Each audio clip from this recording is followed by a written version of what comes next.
I pushed open the front door, the familiar creak greeting me, but something felt wrong. The air smelled of wet paint, sharp and artificial. My heart thudded as I climbed the stairs, each step heavier than the last. When I turned into the hall, I froze. There, in my master bedroom, Devin stood with a roller in his hand, paint dripping down in bright, sugary streaks. Paige perched on a step stool, her hair pulled back, humming as if she were decorating her own nursery. The walls I had chosen, carefully painted in a calm gray that made me feel steady, were being smothered in garish pink. "Perfect for us when we move in," Devin said without looking up, smirking like it was already settled. Paige laughed, brushing paint along the trim. "This room will be so much brighter once we're done." For a moment I couldn't move. My throat tightened.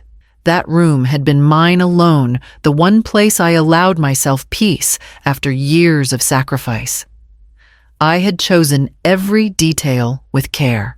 The rug under the bed was the one I bought the year after I paid off the mortgage. The dresser in the corner still carried faint scratches from when Devin was a boy, running toy cars along its surface. And now, without a word to me, they had decided it was theirs. "What are you doing?" My voice came out sharper than I expected. Devin finally turned casual, like I had interrupted him watching TV. "We're updating it. You'll thank us later." Paige dipped her brush again, not even glancing my way. It's about time this place got some energy. Something snapped in me then. I felt it in my chest, cold and certain. This wasn't just redecorating. This was a claim, a quiet erasure of me in my own house. I stood straighter, letting the silence stretch until Paige lowered her brush. "This is my room," I said evenly. "And you're going to stop now." They exchanged a look, Devin rolling his eyes as if I were being dramatic. But in that look, I caught something more, an assumption that I would bend the same way I always had. Not this time. I hadn't always lived in confrontation. For years, my mornings began with the steady comfort of coffee on the porch, steam curling into the cool air while the sun broke over the trees. The garden just beyond the steps was my pride rows of tomatoes, herbs and flowers I coaxed to life with patient hands. Inside my favorite chair, weighted angled toward the window, where I could read in the quiet, the light falling just right across the pages. After decades of rushing of hospital shifts that blurred into one another, I had finally built a rhythm that belonged only to me. I thought of the years before, this peace, long nights in scrubs, the sting of disinfectant on my skin, the way my legs ached as I walked home after 12 hours on my feet. I had sold my wedding ring to pay for Devin's tuition. I had skipped meals so he wouldn't miss out on sports trips or uniforms. When he was sick, I held his hand through the night and still went to work in the morning, pretending the weight in my chest wasn't exhaustion, but determination. Every sacrifice had been for him. I believed that was what love was giving, until there was nothing left trusting that someday he would understand. For a while I told myself he did. When he graduated, when he smiled at me with pride, I thought the ledger balanced. But now, standing in that pink-smeared room, I saw something else in his eyes. Not gratitude, not love, ownership. He looked at my home the way a buyer looks at a property listing, calculating, expectant. Paige only reinforced it with her laughter, the kind that dismissed me as if I were a guest overstaying my welcome. I walked out of the bedroom that day, my heart hammering, and sat in my chair by the window. But the light didn't fall the same. The coffee tasted bitter. The house no longer felt like sanctuary. It felt like a prize they were circling. And the next time we gathered at dinner, Devin made it clear that circling had turned into a plan. We were seated around the table as if it were any other evening, plates, filled glasses clinking. Devin leaned back in his chair, speaking with that casual tone he used when he wanted something but didn't want to ask outright. "We'll stay here for a while," he said, cutting into his food like it was the most natural thing in the world. Our apartment is cramped, and you have all this space. I set my fork down. My voice stayed even steady the way it always did when I knew I couldn't afford to waver. No. This is my home. You need to build your own. For a moment, silence hung between us. Paige's eyes flicked up, sharp and cold. Selfish? She snapped her words like a slap. You've got rooms sitting empty, and you'd rather let them gather dust than help your own family. I felt the heat crawl up my neck, but I kept my tone calm. Empty rooms don't mean they're yours. You chose your life together. You chose your apartment. That responsibility belongs to you, not me. Devin tried to laugh, but the sound was forced. He forced a grin, shaking his head like I was being difficult. Come on, Mom. You always overthink. We'd be helping each other. You'd have us close by, and we'd have the space we need. It makes sense. But his eyes gave him away. There was no warmth in them, no trace of the boy who once clung to my hand. They were sharp, calculating, already imagining what they would take once I gave an inch. I picked up my fork again, refusing to feed the argument further. I've made my decision. I said quiet, but final. Paige muttered something under her breath, her mouth tight with disdain. Devin didn't push again, not then. But the way he glanced at her told me this wasn't the end of it. And later that night, I realized how far they were willing to go when I overheard their whispered voices in the hallway. The house was quiet that night, the kind of silence I used to treasure. I had turned off the lights, settled into bed, with the intent of reading a few pages before sleep, when faint voices drifted down the hall. At first, I thought it was the television, but as I listened, I realized the words were hushed, deliberate, too careful to be casual conversation. I slipped from bed, padding softly to the door. Their voices grew clearer as I moved closer to the hallway. Devin's tone was low but distinct, carrying that same mix of arrogance and confidence he'd used at dinner. Don't worry, he whispered. She'll give in. Once she signs the papers, the deed will be ours. My stomach dropped. Paige let out a sharp little laugh, muffled but cruel. I told you. She always folds. We just have to push at the right moment. I gripped the doorframe, the weight of their words pressing down on me. This wasn't about staying for a while. This wasn't about helping family or filling empty rooms. They weren't just circling my home, they were plotting to take it to erase me from it completely. For a moment, rage surged hot and fast. I wanted to fling the door open, confront them both, scream until my throat went raw, but I didn't move. I forced myself to breathe through the fire in my chest, to hold still in the shadows. Out-shouting them would only prove their point that I was weak, emotional, incapable of reason. No, I would not give them that satisfaction. I stepped back into my room, closing the door softly behind me. I sat on the edge of my bed, pulse hammering, mind racing. They thought I was predictable, someone who would bend until I broke. But I had survived harder things than betrayal. And if they wanted a war for this house, they had just declared it. By morning, the resolve had hardened inside me. I knew I needed to prepare because the next move would not be whispered. Sleep would not come. I lay staring at the ceiling, their voices echoing in my head, every word cutting deeper than the last. My hand drifted to the nightstand where my jewelry box used to sit, the one that once held my wedding ring. I remembered the day I pawned it, standing in that dim shop, the clerk weighing the gold, like it was nothing more than metal. I told myself it was worth it, that a ring could be replaced, but Devin's education could not. I thought of the years that followed, of the retirement fund I had once built slowly and carefully. I drained it so he could afford his first condo, believing it would give him stability, a foundation for his adult life. I told myself it was an investment in his future, a mother's duty to make sure her child had a place to belong. But the ink hadn't even dried on the papers before he began asking for more. The sharpest memories, though, were not about money. They were of nights spent in quiet despair, holding him when the world had knocked him down. After a failed exam, a lost job, a breakup that shattered him, I was there soothing, reassuring, carrying him until he could stand again.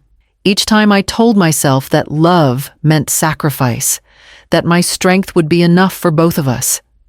And each time I got back up the next morning and worked harder, carrying his weight along with mine. But now, in the stillness of my bedroom, I saw it differently. Each sacrifice had not lifted him higher, it had only taught him that I would always give, always bleed a little more so he didn't have to.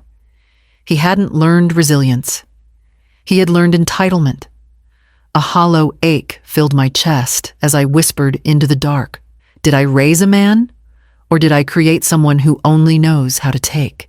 The thought lingered sharp as glass as I rose the next morning and walked into a house that no longer felt entirely mine.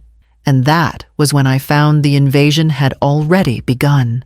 The front door was unlocked when I came home that afternoon. My chest tightened instantly. Something was wrong. I stepped inside and froze at the sight of my dresser and nightstand shoved into the hallway drawers, half-open socks spilling out like they had been dragged without care. My lamps, the ones I'd chosen after finally paying off the house, sat crooked against the wall. The sound of laughter floated from upstairs, followed by the scraping of rollers against drywall. My heart pounded as I climbed the steps, 2 at a time. When I reached the doorway of my bedroom, the air smelled of paint, again thick and sickly sweet. They're trying to repaint my room again once more. 2 men I didn't recognize stood with rollers in hand, coating my walls in that same garish pink. Paige turned as if she were welcoming me into her home, not mine. "We're making it ours," she said brightly, her smile too wide. "You'll adjust." The words tore something open inside me. All the quiet, all the patience, all the silence I had swallowed came crashing out at once. "Stop!" My voice cracked through the room. The workers froze mid-stroke, glancing uneasily at each other. "Put the rollers down. Now. This is my house and you have no right to be here." Devin stepped forward, face tightening. "Mom, you're overreacting. We're just helping. It needs to be updated. Get out." I jabbed a finger toward the door, shaking but steady. "All of you. Out of my house." The workers didn't wait for him to argue. They gathered their tools quickly, slipping past me without meeting my eyes. Paige muttered something under her breath, but the smile was gone. Devin lingered a moment longer, jaw clenched, before storming past me down the stairs. The silence afterward felt deafening. I stood in the doorway of my half-ruined bedroom, staring at streaks of pink cutting across the gray walls I had chosen so carefully. That night, I called a locksmith.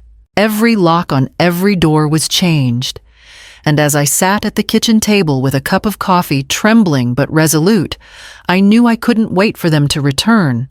I had to be ready. The morning after the invasion, I didn't waste time. My hands still trembled as I dialed the security company, the words spilling out sharper than I intended. "I want cameras. All around the house. Alarms, motion sensors, every door, every window." The man on the line promised they could send a team the same day. When the van pulled up, I watched from the porch as the technicians unloaded boxes of equipment. Every drill into the siding, every wire snaked along the frame, felt like armor being fastened around me. By the afternoon, I had an app on my phone that showed every corner of my property. I tested each alarm, each sensor, listening to the piercing siren until I felt my shoulders drop for the first time in weeks. It wasn't peace, not really, but it was something close. I could breathe without feeling like someone might slip through my door at any moment. Still, the ache lingered. Standing in the yard, I looked at the grass where Devin once ran barefoot as a boy, his laughter chasing fireflies into the night. That memory pressed against the one burned fresh into me, his smirk, as he painted over my walls, claiming them as his own. I tried to reconcile those two images, the child I raised and the man who now saw me as nothing more than an obstacle. But they blurred together until I could no longer separate them. That evening, I sat in my chair by the window phone in hand, watching the camera feeds flicker in real time. It felt strange, this power to see everything outside while holding myself inside. A fortress, yes, but one that reminded me how much I had already lost. When the house finally went quiet, I made myself a promise. I would not be blindsided again. And 2 days later, when my phone buzzed with an alert I hadn't expected, I realized just how necessary that promise was. It was late morning when my phone buzzed with a sharp alert. I almost ignored it, thinking it was a squirrel or a passing car, but the word motion glared across the screen. My hand tightened as I opened the app. There he was, Devin, standing at my front door. His shoulders hunched as he pulled a key from his pocket, sliding it into the lock as if nothing had changed. I held my breath, watching him twist and jiggle it. His face pinched with frustration when it refused to turn. The camera caught everything, the way he glanced over his shoulder, the nervous twitch in his jaw, the impatience growing with each failed attempt. Then he disappeared out of frame. When he came back, my chest turned to stone. He was holding a crowbar. I gasped so loud I startled myself.